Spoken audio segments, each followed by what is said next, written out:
Hi friends, ఈరోజు మనము section 64 గురించి అయితే తెలుసుకుందాం.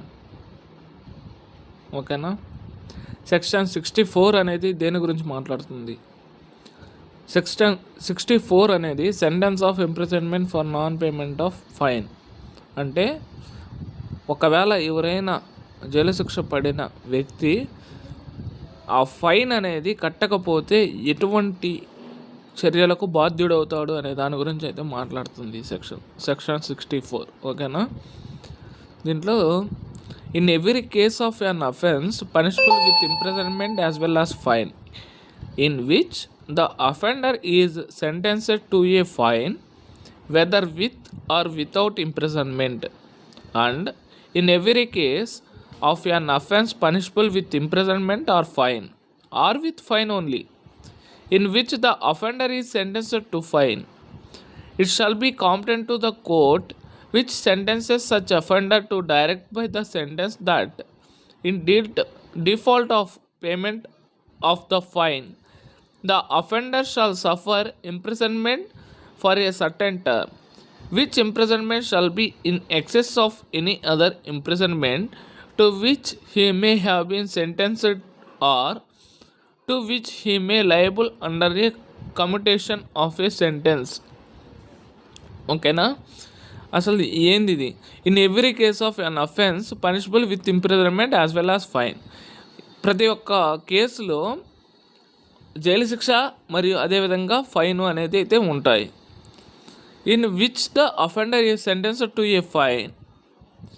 ఒక అఫెండరు ఒక ఫైన్ కట్టాలి అని చెప్పి సెంటెన్స్ వచ్చిందంటే అది ఓన్లీ ఫైన్ అయినా కావచ్చు, లేదా జైలు శిక్ష అయినా కావచ్చు, లేదా రెండూ అవ్వచ్చు. ఓకేనా. And in every case of an offence punishable with imprisonment or fine. ప్రతి కేసులో పనిషబుల్ విత్ ఇంప్రిజన్మెంట్ ఉంటుంది, జైలు శిక్ష ఉంటుంది, అదేవిధంగా లేదా ఫైన్ ఉంటుంది, లేదా ఓన్లీ జరిమానానే ఉంటుంది. ఓకేనా. మామూలుగా ఏం జరుగుతుంది, ఏదైనా కోర్టు ఏదైనా కానీ ఒక సెంటెన్స్ అనేది డైరెక్ట్ చేస్తే ఆ ఫైన్ అనేది అతను కనుక కట్టకపోతే ఆ అఫెండర్కి దానికి తగిన విధంగా జైలు శిక్ష అయితే పడుతుంది. ఓకేనా. అతను ఇంతకుముందు పూర్వఫలాలు చెక్ చేస్తారు, ఇంతకుముందు ఏమైనా అతను ఏదైనా ఛార్జ్లో ఉన్నాడా లేదా అనేది చెక్ చేస్తారు. ఏమైనా తప్పులు చేస్తున్నాడా, ఒకవేళ చేస్తుంటే ఏ తప్పులు చేస్తున్నాడనే దాని గురించి ఆరాధిసి దాన్ని బట్టి కూడా జైలు శిక్ష అనేది వేసేదానికి అధికారం ఉంటుంది. ఓకేనా ఫ్రెండ్స్. ఇది సెక్షన్ 64 గురించి అయితే చెప్తుంది. సెక్షన్ 65 ఏంది? సెక్షన్ 65 ఏంటంటే limit to imprisonment for non payment of fine when imprisonment and fine awardable.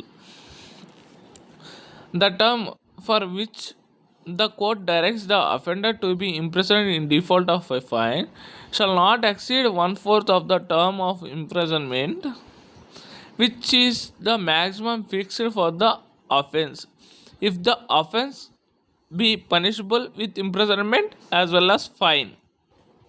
ఇది దేని గురించి చెప్తుందంటే,